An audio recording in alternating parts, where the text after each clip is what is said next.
It's part of the bear world is parasites and diseases. Mm-hmm. Yeah, you can't eat raw salmon all year and not feel some ill effects from it, even if you're a bear. I think. So. On one of these chats, we should bring out. We have a jar that has a tapeworm in it that came out of a bear. It's really disgusting. It's very gross, and I think that's par for the course for these bears. Yeah, and at the end of the season, you might actually be able to see a bear walk past the camera with a tapeworm still hanging out of its butt. That's something that happens. Pretty gross. But if you're a bear, I don't think you really care. I think you're just trying to get fat. What else we got?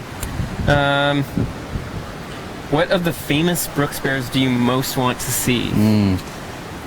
You know, I've been asked that question a few times, and I think every time I'm asked, immediately 480 comes to mind. I really hope this 480 Otis, I really hope he shows up again this year.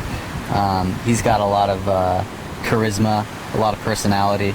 Does he have a snaggletooth kind of thing? I don't know if he has a snaggletooth. He likes to hang out in his office back there. Yeah, I think he has a bit of a...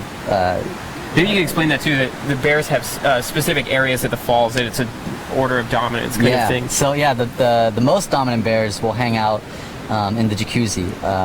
That's one of the best places to catch fish. As the salmon try to jump the falls, they'll pool up right in that jacuzzi, and they'll actually bump against the bears that are sitting there.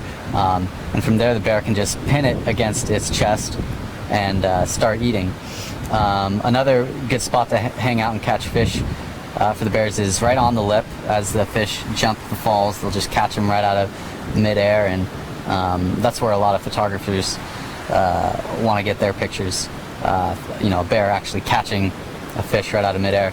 And then where Otis likes to hang out is all the way on the other side of the river, in a little more shallow area, and he'll just sit there for hours and wait for fish to bump up against him and have a nice bite to eat.